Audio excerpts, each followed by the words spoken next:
Good evening. My name is Sanjin Marion. I'm the representative of the European Council of Doctoral Candidates and Junior Researchers.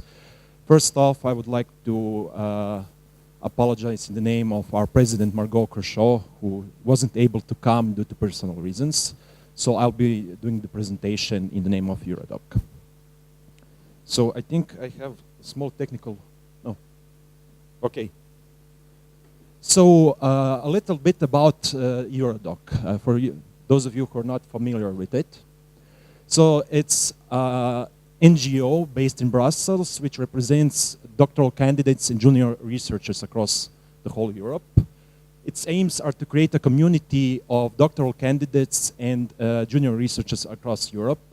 We strive to contribute to the European research area and to the European higher education areas. So, and we have a vision of European research area where all researchers are treated as being equally responsible for their contributions to science. Next slide, please. So this is Eurodoc in one slide. So we have 32 member associations. That means we have one national association, or maybe in some cases even two per country, which are NGOs or public bodies representing doctoral candidates, junior researchers in each of these states. And we are an umbrella organization, like a confederacy representing all these countries. Next slide, please. So the topic of this talk is about the Charter and Code. So the European Charter for Researchers and Code of Conduct for the Recruitment of Researchers. A document which is at this point 10 years old. It's a European Commission recommendation. And it has a lot of points which are extremely important for all researchers, but especially for younger researchers. Why? Because it defines good practices in the areas of human resources, mostly, regarding things like recruitment, postdoctoral appointment, supervision, personal development, mobility, things like that. And it outlines something that we think is a positive direction in the European research area. Next slide, please. So it is something that's directing European researchers, especially young researchers, toward perceiving this career as something that is attractive. That's something that offers both personal gains, personal development, career development, but also which offers the European Union and the Innovation Union, how Europe likes to call it, the tool for growth. A tool that enables it to become better in research and to do research in a more systematic way. And one of the most important things for us as junior researchers is that the Charter and Code shows that doctoral training is a joint responsibility between the doctoral candidate, the institutions, and the funding agencies. This is something that's often neglected in parts of Europe. Next slide, please. So this Code and Charter, I'm not going to go into details about the Code and Charter because it's an extremely complex document, and I think it would require at least a few days of conferences to discuss it in depth. But I'm just going to tell you that Europe, at least on paper, is officially endorsing the Charter and Code. So I did a small graph showing the number of entities. So this includes public institutes, funding agencies, universities per country in Europe, which are officially endorsing the values set in the Charter and Code. As you can see, 600 entities, it looks pretty good. The base is in France, Italy, little Germany, United Kingdom, Spain, Poland. My home country of Croatia also seems to be a big proponent of the Charter and Code. Next slide. But we as Eurodoc, in the last several years, have identified two major weaknesses in the Charter and Code. The first is that early stage researchers are not informed about the existence of the Charter and Code. So we have a document at the level of the whole European Union, which is not identified by the persons who are supposed to have the most benefit from this document. And that the second major weakness is that higher education institutions and research institutions and funding agencies also do not implement the Charter and Code. We have a feeling and several proofs that all the institutions in Europe think that they're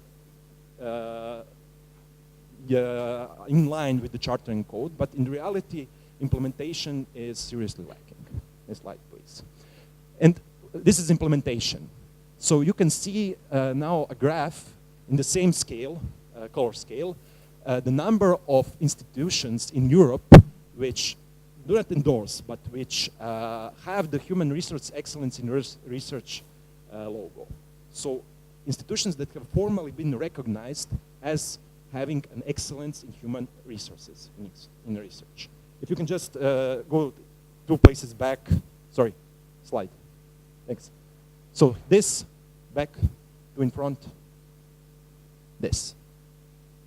The big contrast, especially regarding United Kingdom, is that they have a special law that enables all higher education institutions to more easily gain, and it's more systemized approach towards gaining this logo, this human resource excellence in research. Next slide. So Eurodoc did a survey in 2011. We had 6,000 participants in different countries in Europe, and one of the many questions we asked them is, are they aware of the European Charter for Researchers and the Code of Conduct for the Recruitment of Researchers?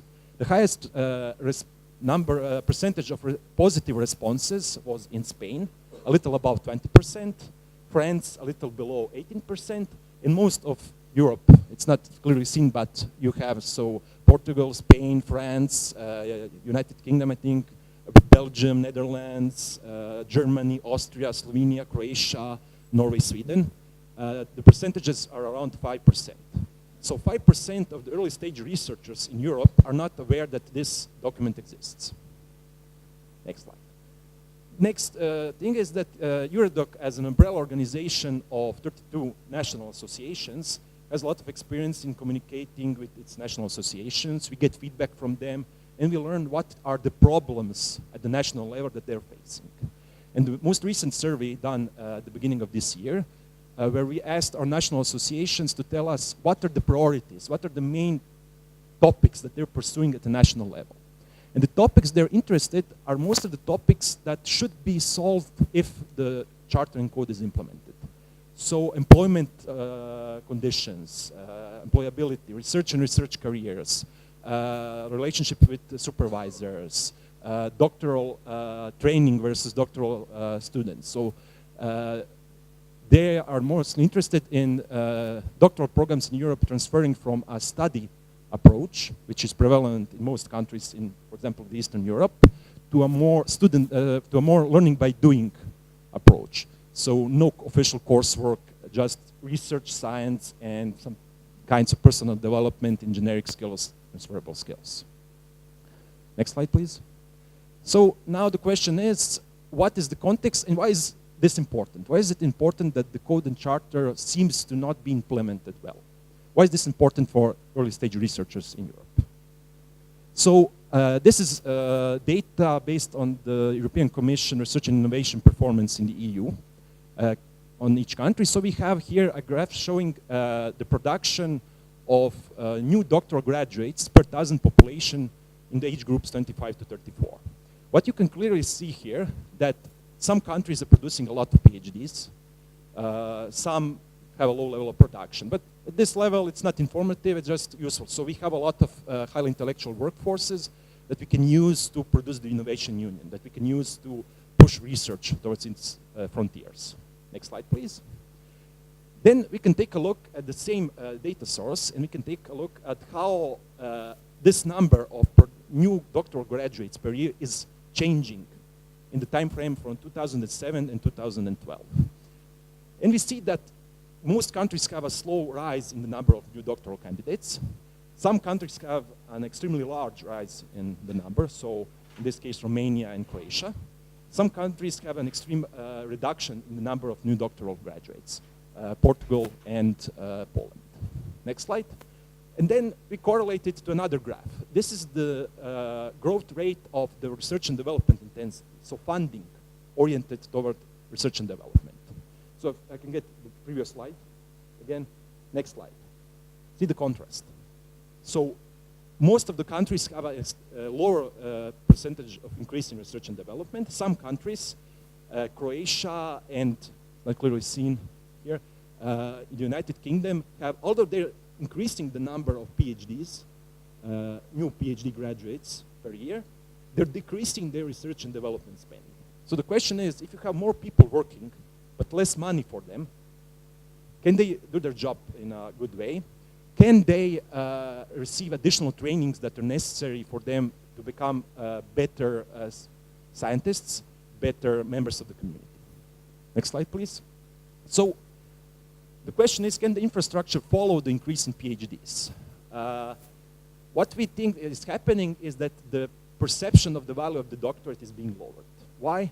Because we have something that we could call a hyperproduction of PhDs, which is not being followed by investments in human resources, in educations, in trainings, in scientific equipment. And what happens is, we are opening the question, is this innovation union being built based on doctoral candidates which are used as a cheap yet highly intellectual workforce? It's maybe a little provocative question. So, does this innovation union that Europe is building have sound foundations? I would say it's a questionable thing. What we think is that the human resources strategy and the human resources implementation at the European level is neglected in the case of early stage researchers. And what happens? If you're building a system on science on a large number of PhDs and postdocs, and you're producing a large amount of them, you have a small amount of senior researchers, you're producing a pyramid that is producing science. If you don't have sufficient funds to educate the lowest levels of the pyramid in additional skills, generic skills, transferable skills, what you're actually doing is producing a cheap workforce. Later I'm going to say why cheap. That is producing science, and at the moment when funding stops, you have a complete collapse. This collapse is something that actually happened more or less in some European countries. I think Portugal is a good example. Where the decrease of funding, the life quality of PhD candidates, postdocs dropped extremely. Next slide, please.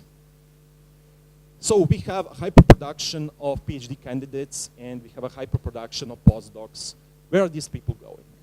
So according to the European University Association, if we'll take a look at the funding of universities in Europe, more than half of them in the period from 2008 to 2014 have had a serious reduction in public financing of their activities. This means the number of permanent positions is the same or even reducing in some cases. So where are these people going? Next slide, please. So we take the case example of Italy. This is data provided by our national association in Italy, ADI. In the case of Italy, out of about 15,000 research fellows, only 3.4% are going to stay in academia and gain permanent positions. 86% leave immediately, and about 10% have some postdocs, third, fourth, fifth postdocs, and after that, leave academia. And what is the most interesting message from what we get from our national associations is that the average PhD is not prepared for the job market. Why? Because most countries are not doing any transferable skills training, generic skills training. But the European Commission gives the principles for innovative doctoral training, which excellently could combine with the Charter and Code and motivate all institutions at the European level to do more trainings, more investment into educating the PhDs and the postdocs so that they can gain interesting skills. Next slide, please. So what about quality of life? If you take a look at the legal status of doctoral candidates in Europe, the Charter and Code says that all researchers, especially those at the beginning of their careers, should be recognized as professionals. That should include health benefits, social security, things like that. In the case of Europe, you can see from this statistic from the European University Association, most of the countries have an appreciable percentage of PhD candidates that are students. That means no social security, no employment benefits, and in the end leads, we believe, into a lower quality of life. It's okay if it lasts for 2 or 3 or 4 years, but we have some extremes of countries where a PhD can sometimes last 6, 7 years. Then you have to do postdocs, and 1, 2, 3, 4 postdocs until you find a position. You're not eligible for the job market because your skills are only related to research mostly. But the research market is saturated. So the problem is how to place these people and how to increase their quality of life. Next slide, please. And what we believe in Eurodoc is that the charter and code needs to be implemented. So all of the institutions that I've marked on the map before that have the higher excellence in research logo, which means that they have been recognized as institutions that are implementing this advanced human resource strategy as set foot inside the charter and code. Interesting is how it's implemented. So this is the quote. The implementation is purely voluntary and respects the autonomy of each institution.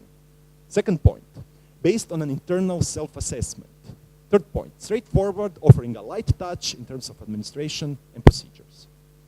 And the question is this implementation an implementation? Next slide, please.